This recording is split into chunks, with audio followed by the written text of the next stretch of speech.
इस मंच पर विराजमान पूज्य भिक्षु संघ, आज के इस समारोह के आदरणीय अध्यक्ष भाई श्याम बिहारी मौर्य जी, सम्यक पार्टी के राष्ट्रीय महासचिव डॉक्टर शिव प्रसाद विश्वकर्मा जी, इस मंच के मुख्य वक्ता और जिन्होंने विस्तार से आपको समस्या, समाधान, रास्ता, इतिहास, अर्थव्यवस्था, राजनीति, दर्शन सब कुछ समझाया बड़े विस्तार से। ऐसे बहुत ही हमारे क्रांतिकारी, चिंतनशील और अच्छे संगठनकर्ता भी और नौजवानों के प्रेरणा स्रोत भाई डॉक्टर राकेश मौर्य जी, भाई बुद्धिराम बागी जी, सम्यक पार्टी के प्रदेश महासचिव हमारे आदरणीय बड़े भाई राम नारायण मौर्य जी,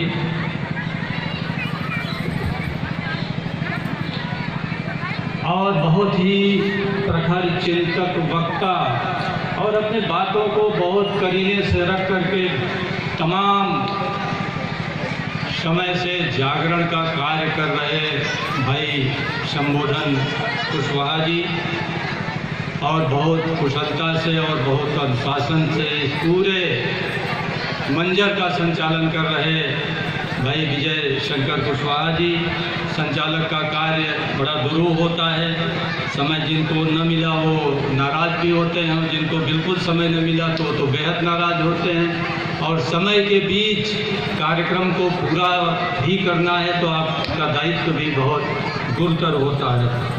और सबसे बढ़कर के भाई के.पी. शाक्य जी और उनकी पूरी टीम को, जिनके कारण आज सब लोगों को मंच मिला, कोई मुख्य अतिथि बने, कोई अतिथि बने, कोई विशिष्ट अतिथि बने, मंचासीन है, और जिनके कारण हम सब आज यहाँ इकट्ठा हैं और इकट्ठा होकर के आज इस समारोह को, इस महोत्सव को मना रहे हैं। तो उनकी पूरी टीम को बहुत बहुत साधुवाद है, बहुत बहुत धन्यवाद है।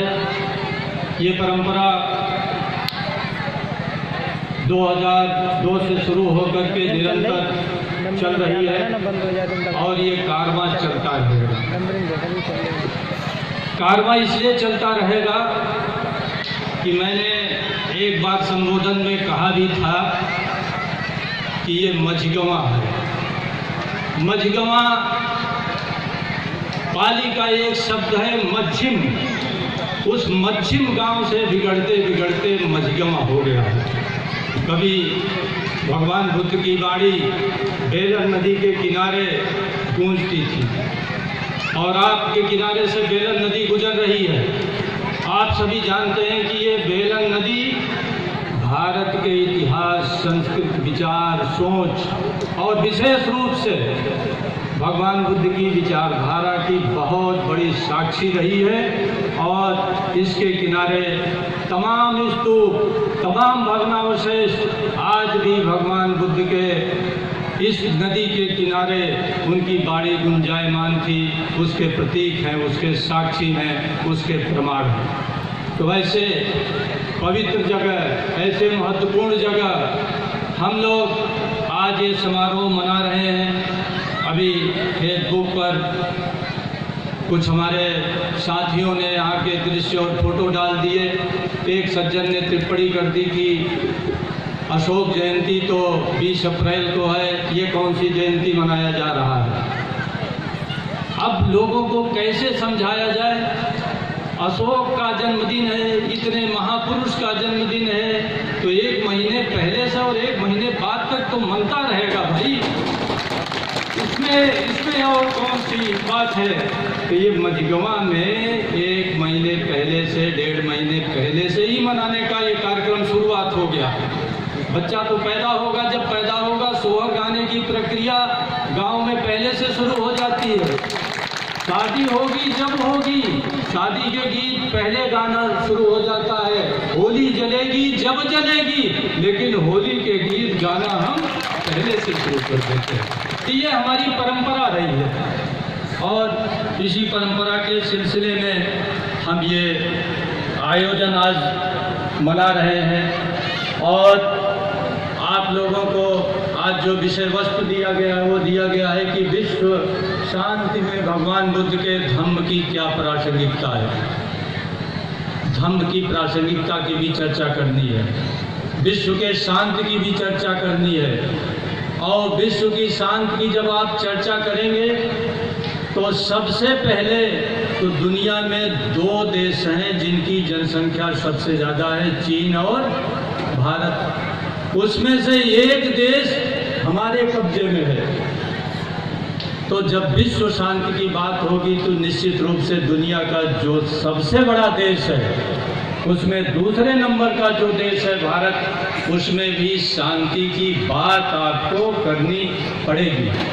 तो बुद्ध की क्या प्रासंगिकता है इस शांति की स्थापना में, और अशोक का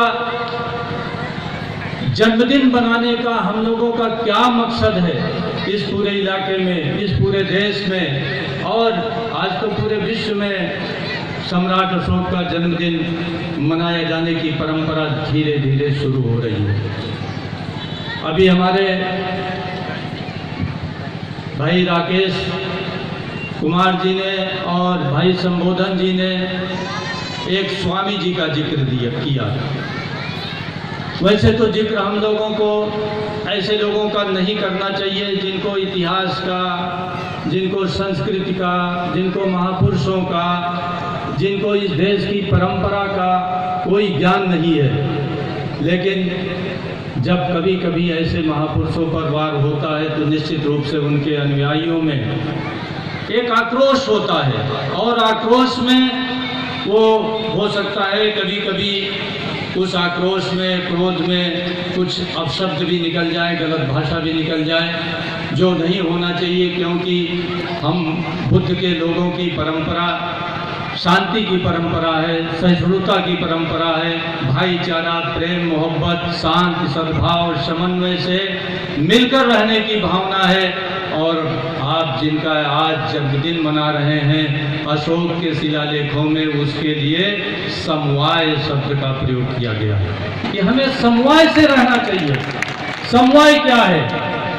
लोग अखंड भारत की बात करते हैं, भारतीय संस्कृति की बात करते हैं, और ऐसे लोग जिनको ये पता भी नहीं है कि अखंड भारत बनाया कौन और अखंड भारत बनता कैसे है, जिनको ये पता नहीं कि भारत संस्कृति है क्या, भारत संस्कृति की परंपरा क्या है, वो कहते हैं सनातन संस्कृति। सनातन संस्कृति क्या है? सनातन संस्कृति की परंपरा है क्या है, जिनको ये पता नहीं वो ऐसी बात करते हैं। मित्रों, आप सभी पढ़े लिखे लोग हो। राष्ट्र का निर्माण सिर्फ और सिर्फ इंसान से होता है, सिर्फ और सिर्फ आदमी से होता है, मानव से होता है। इस देश में, इस राष्ट्र में गंगा भी हो, हाथी भी हो, घोड़े भी हो, गधे भी हो, हिमालय भी हो, आबे हवा भी हो, आम भी हो, केला भी हो, बेलन नदी भी हो, गंगा नदी भी हो, सतलज भी हो, रावी भी हो, सारी चीजें हो, लेकिन हम राकेश और आप सारे लोग न हो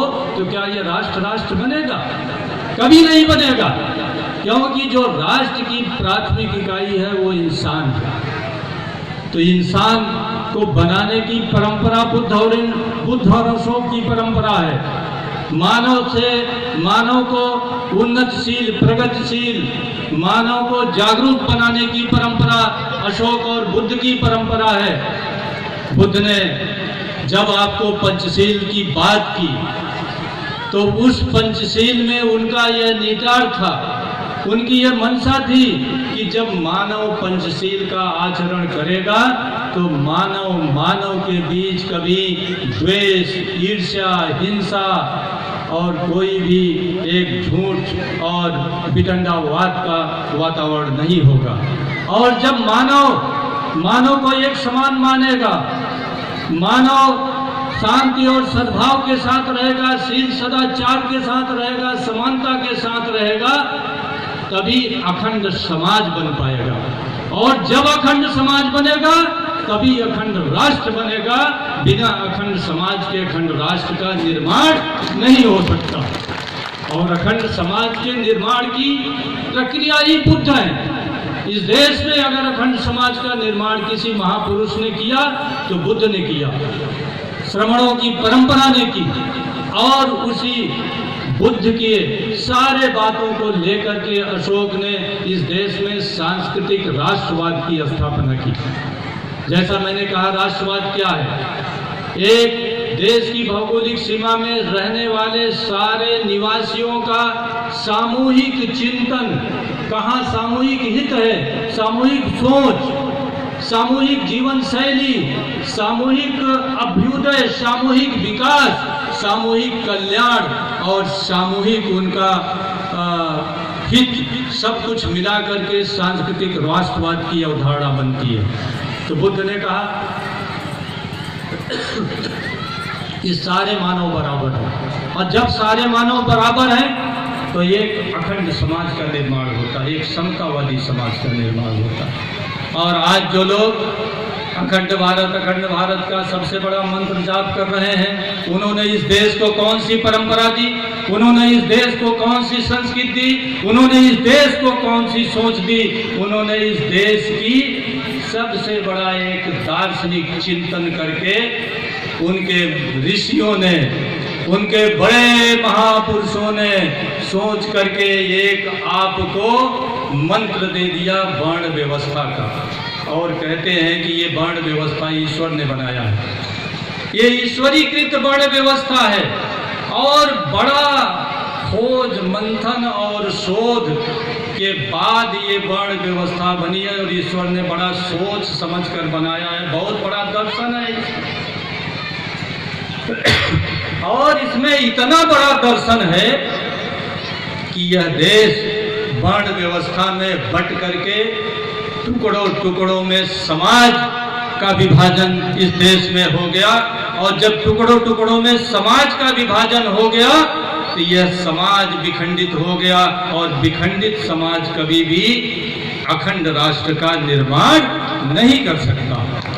तीनों ने हमें वर्ण व्यवस्था दी, बुद्ध ने हमें समता दी, अशोक ने उस समता के साथ, उस सद्भाव के साथ, उस समन्वय के साथ इस देश के निवासियों को मिलजुल करके रहने की कला सिखाई, उनके अंदर सोच पैदा की। इसीलिए आपके शिलालेख अशोक के पढ़िए तो सारे शिलालेखों में आप पाएंगे कि भाई आप शीलवान बनिए, माता पिता की इज्जत करिए, गुरु की इज्जत करिए, जो जिनको ज़रूरतमंद लोग हैं उनके ज़रूरत को पूरा करिए, और आप एक दूसरे की निंदा बुराई न करिए, मिलजुल करके रहिए। और मिलजुल करके रहने की संस्कृति ही इस देश की सनातन संस्कृति है, और यही बुद्ध की संस्कृति है, यही भारत की संस्कृति है। इसलिए बुद्धों की ही संस्कृति सनातन संस्कृति है, और किसी की संस्कृति अगर सनातन वो कहता है तो वो झूठ बोलता है। तो इस देश में जब हम बुद्ध और अशोक की बात करते हैं तो हम देश की अखंडता की बात करते हैं, हम मानव के समता की बात करते हैं, हम मानव के बीच प्रेम, करुणा, दया, सद्भाव, समन्वय, प्रेम, मोहब्बत से रहने की बात करते हैं। ये बुद्ध और अशोक का मार्ग है। और आज जब इस देश में सबसे ज़्यादा अगर किन्हीं दो महापुरुषों की इस देश में तथाकथित बुद्धिजीवी लोग, ये तथाकथित बुद्धिजीवी लोग हैं, दो लोगों की सबसे ज़्यादा अगर कोई आलोचना करते हैं तो पहले अशोक की और बुद्ध की। और अभी जो मंच से बात हुई, बार बार कहते हैं कि अशोक ने तलवार त्याग दिया, युद्ध को छोड़ करके उन्होंने बुद्ध का रास्ता अपना लिया, शांति का रास्ता अपना लिया, इसलिए ये देश गुलाम हो गया। जैसे ये देश, इनको पता है, अभी ये भाई साहब बता रहे थे कि कितने साल से वो गुलाम मानते हैं। ये देश अशोक के बाद से क्या गुलाम हो गया? यह देश बुद्धों के बाद, भगवान बुद्ध के बाद अगर आप देखें, अभी हमारे पूर्व वक्ता जी महापद्मनंद की जिक्र कर रहे थे। अभी ये लोग कहते हैं कि अशोक ने शांति का रास्ता अपना लिया, बुद्ध के कारण ये देश युद्ध से वंचित हो गया और यहाँ के जो नवयुवा थे वो सब संत महात्मा हो गए, जिसके कारण सेना का निर्माण बंद हो गया, युद्ध का खात्मा हो गया और राजा लड़ना बंद हो गए। और ये कितनी गैर ऐतिहासिक बात है। अगर आप भगवान बुद्ध के बाद देखें, मैं भगवान बुद्ध के चूँकि इस पर विस्तार से इसलिए चर्चा करना चाहता हूँ कि हमारे नौजवान को समझना चाहिए। सिर्फ भावनात्मक बातें करने से नहीं होगा, इतिहास के सत्य और तथ्य को आप समझिए। भगवान बुद्ध 563 ईसा पूर्व में जन्म लिए थे और 29 वर्ष की अवस्था में उन्होंने गृह त्याग कर दिया और 35 वर्ष की अवस्था में उनको बुद्धत्व की प्राप्ति हुई, यानी ज्ञान की प्राप्ति हुई। और भगवान बुद्ध 35 साल से लेकर 80 साल तक, यानी कुल 45 साल तक इस देश में गांव-गांव, नगर-नगर, डगर-डगर सब लोगों के बीच जाते रहे। उन्होंने विश्राम नहीं लिया और यही मंत्र उन्होंने भिक्षुओं को भी दिया कि ऐ भिक्षु चरत भिक्षवे चारिकम बहुजन हिताय बहुजन सुखाय, बहुजन हित और बहुजन सुख के लिए चलते रहो, चलते रहो, चलते रहो। और भगवान बुद्ध 80 साल तक चलते रहे और पूरे उत्तर भारत का भ्रमण किया। आप जानते हो कि उनके समय 3 सबसे बड़े योद्धा लोग थे, राजा लोग थे, सम्राट लोग थे। श्रावस्ती में कौन थे? प्रसेनजीत। मगध में कौन थे? महाराज बिंबिसार। कौशाम्बी में कौन थे? महाराज उदयन। उज्जैनी में कौन थे? महाराज प्रद्योत। इसमें से महाराज प्रद्योत से तो भगवान बुद्ध की मुलाकात नहीं थी, लेकिन इन 3 राजाओं से, जो उत्तर भारत के सबसे बड़े राजा थे, प्रतापी राजा थे, महाराज उदयन, महाराज बिंबिसार और महाराज प्रसेनजीत, ये तीनों भगवान बुद्ध के चेले थे। चेले, और ऐसे तैसे चेले नहीं, ऐसे तैसे चेले थे कि भगवान बुद्ध जहाँ प्रवचन करते थे, देशना करते थे, वो 1 किलोमीटर से राजा अपना रथ छोड़कर पैदल आता था और ऐसे चुपचाप आता था कि वो देशना का कार्यक्रम भी डिस्टर्ब न हो, उसको कोई कहीं सुन न ले कि राजा आ रहा है, और चुपचाप जहाँ जगह मिलती थी राजा वहाँ बैठ जाता था। तो ऐसे प्रतापी राजा जो भगवान बुद्ध के परम चेले थे।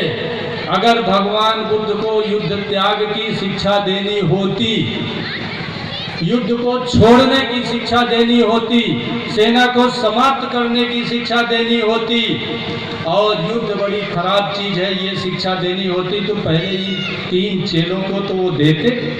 हमारे बड़े बड़े विद्वान लोग बैठे हैं, विश्व संघ भी बैठा हुआ है। क्या कहीं त्रिपिटक में एक भी देशना, एक भी प्रकरण, एक भी बात कही है कि अपने 3 चेलों को उन्होंने युद्ध त्यागने, युद्ध लड़ने, सेना समाप्त करने की कहीं शिक्षा दी हो? युद्ध के विरुद्ध उन्होंने एक भी उनकी देशना पूरे त्रिपिटक में नहीं है। अब ऐसे महामानव को लोग कहते हैं कि इस देश को बुद्ध की शिक्षा ने नपुंसक बना दिया। मैं 2-3 प्रकरण आपको और देना चाहता हूँ। भगवान बुद्ध मल्लों के इलाके से गुजर रहे थे और उनको देश ना करने के लिए मल्लों के उसमें जो उनका सभागार था उसमें उपस्थित हुए। मल्लों ने जब सभागार में लोग उपस्थित होते थे, नौजवान बहुत होते थे। आप लोगों को शाक्य गणराज्य की कहानी मालूम होगी, वैशाली गणराज्य की कहानी मालूम होगी, मल्ल गणराज्य की कहानी मालूम होगी। आज का हमारा युवा तो मोबाइल में लगा हुआ है, 25 साल का हो गया, उसको पता ही नहीं कि जिंदगी में कुछ करना क्या है।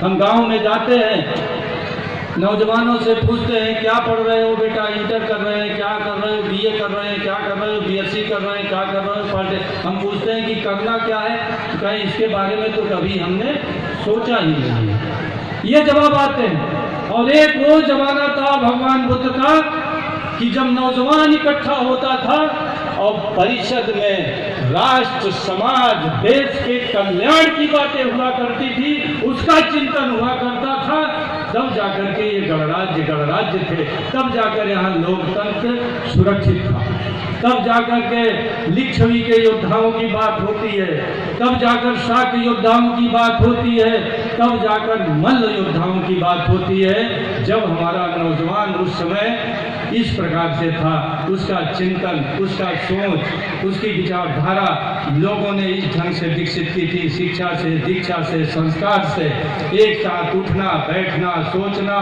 चिंतन करना, संवाद करना, विमर्श करना, ये नौजवानों को सिखाया गया था। नौजवानों को ये नहीं सिखाया गया था कि शाम को 4 लोग बैठिए और दो पैग लगाइए और सीधे मोदी और वो क्या नाम है राष्ट्रपति बन जाइए, या बैठ करके पपलू खेलिए, या कुछ नहीं तो बकवास करिए। ये बड़े चिंतन की बात है। अब ये हमारे नौजवान साथी राकेश भाई है, हम लोगों के बीच तमाम युवा क्लब होने चाहिए थी, हमारे बच्चियां जो हो गई उनके बीच तमाम युवा क्लब होने चाहिए थे।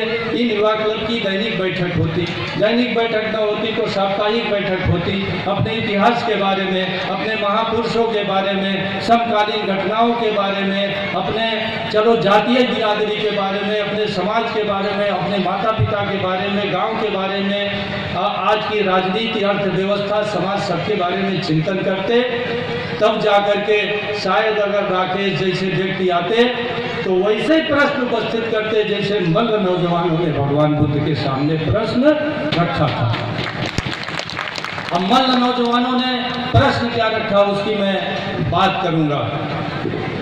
मल्ल नौजवानों ने भगवान बुद्ध के सामने ये प्रश्न रखा कि भगवान, अगर राष्ट्र खतरे में हो जाए तो क्या करना चाहिए? राष्ट्र खतरे में हो जाए तो क्या करना चाहिए? शत्रु ने आक्रमण कर दिया है और राष्ट्र खतरे में है तो हमें करना क्या चाहिए? तो उन्होंने कहा, जब राष्ट्र खतरे में हो और शत्रु आक्रमण कर दे तो ऐसे ही नौजवानों को सभागार में उपस्थित होना चाहिए और सभागार में शत्रु ने आक्रमण कर दिया, इस पर बात होनी चाहिए, राष्ट्र खतरे में, इस पर बात होनी चाहिए और ये प्रस्ताव रखा जाना चाहिए कि राष्ट्र खतरे में है, शत्रु ने आक्रमण कर दिया है, पहले कौन लड़ने जाएगा, पहले कौन लड़ने जाएगा? और उस सभागार से आवाज उठे कि पहले मैं लड़ने जाऊंगा, पहले मैं लड़ने जाऊंगा, तब राष्ट्र की रक्षा होगी। भगवान बुद्ध मल्लों के सभागार में ये बात कह रहे हैं।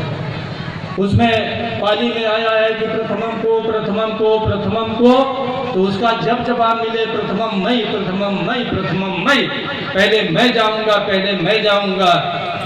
जिस राष्ट्र का, जिस देश का, जिस समाज का नौजवान पहले मैं बलिदान करूंगा, पहले मैं बलिदान करूंगा, ये सीख लेगा, ये सोच और ये चिंतन होगा, उस राष्ट्र को कोई कभी हरा नहीं सकता, वो राष्ट्र कभी खतरे में नहीं हो सकता।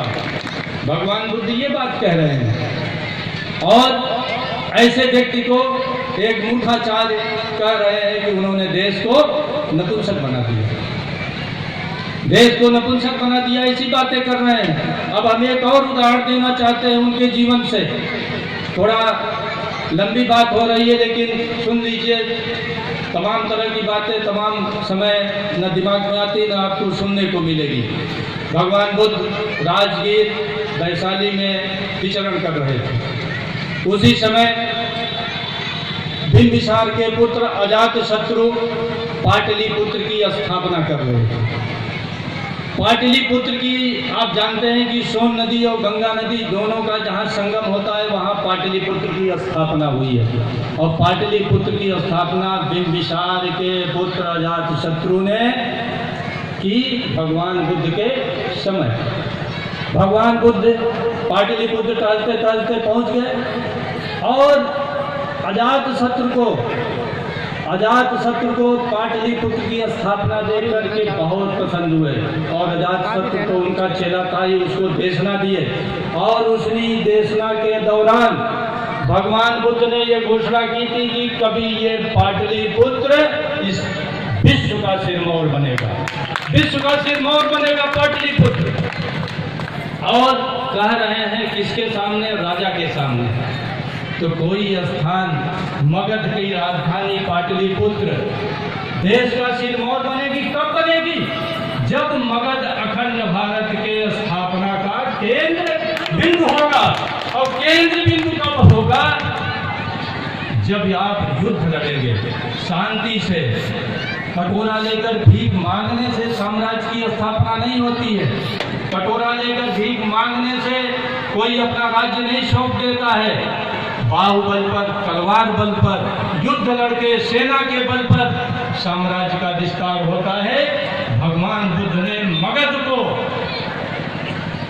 को माना था कि एक दिन ये मगध साम्राज्य पूरे दुनिया में अखंड, पूरे दुनिया में नहीं पूरे भारत में अखंड भारत की स्थापना करेगा। और उसकी शुरुआत पाटलिपुत्र से हुई। तो क्या इस आशीर्वाद में उनका निहितार्थ नहीं था कि अजात शत्रु विजयी भव, पाटलिपुत्र विजयी भव। और तुमको मैं अभय दान देता हूं कि पाटलिपुत्र से जो युद्ध का अभियान शुरू होगा वो युद्ध का अभियान कभी भी खत्म नहीं होगा जब तक कि अखंड भारत नहीं बन जाएगा।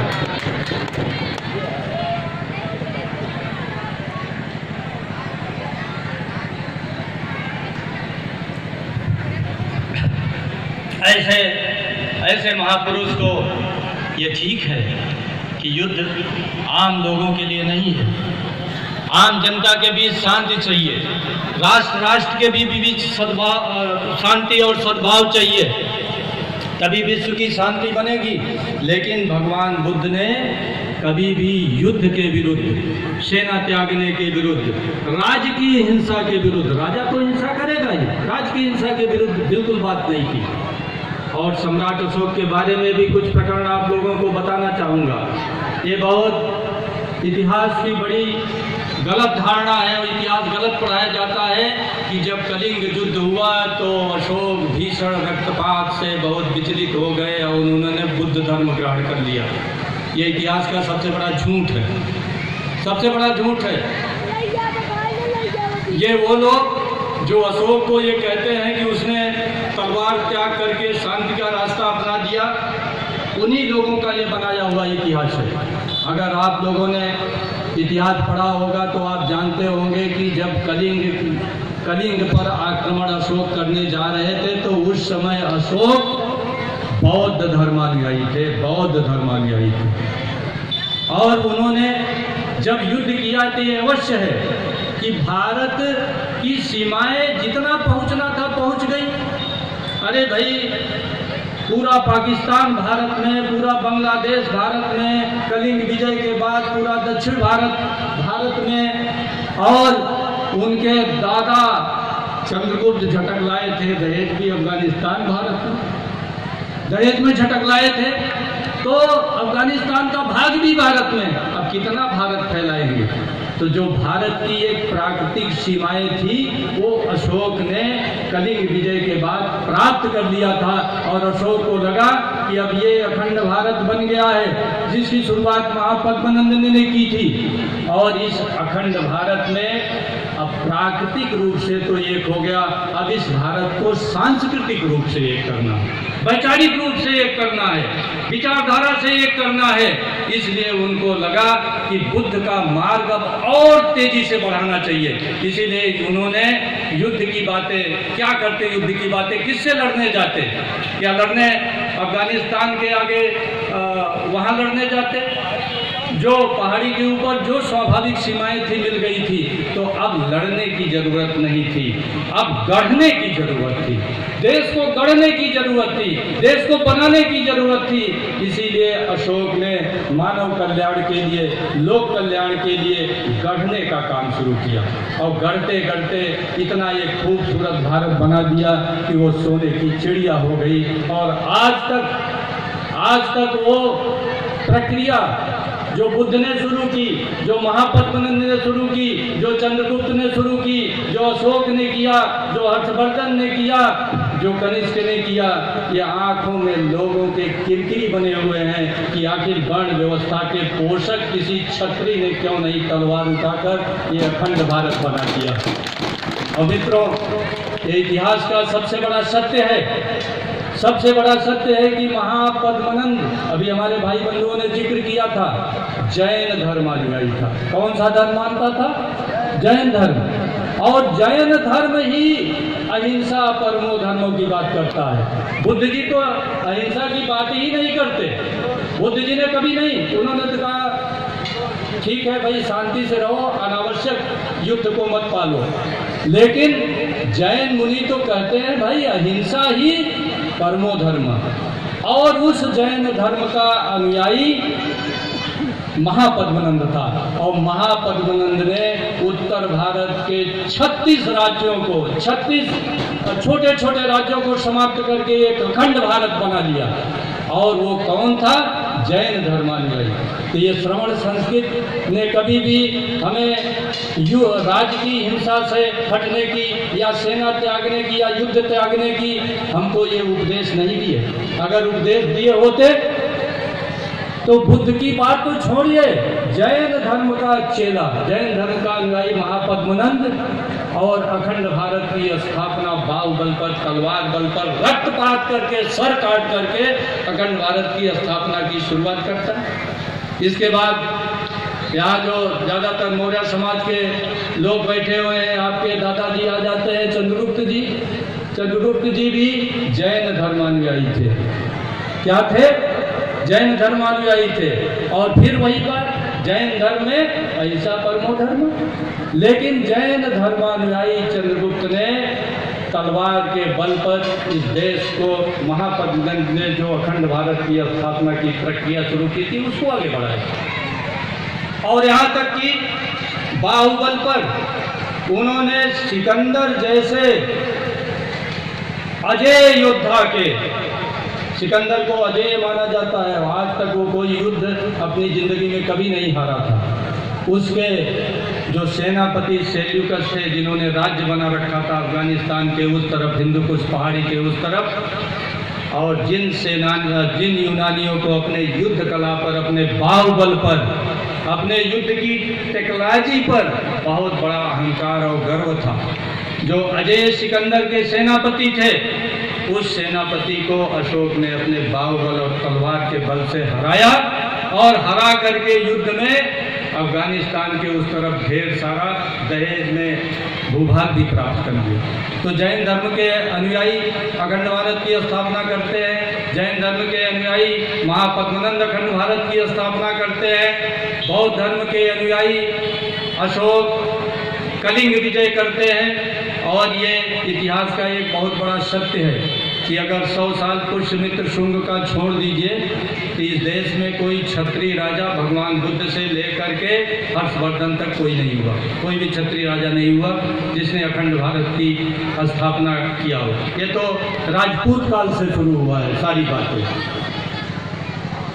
गुप्तों के समय भी कनिष्क तो बौद्ध था, बहुत बड़ा योद्धा था, न तलवार छोड़ा, न युद्ध छोड़ा, न साम्राज्य विस्तार छोड़ा।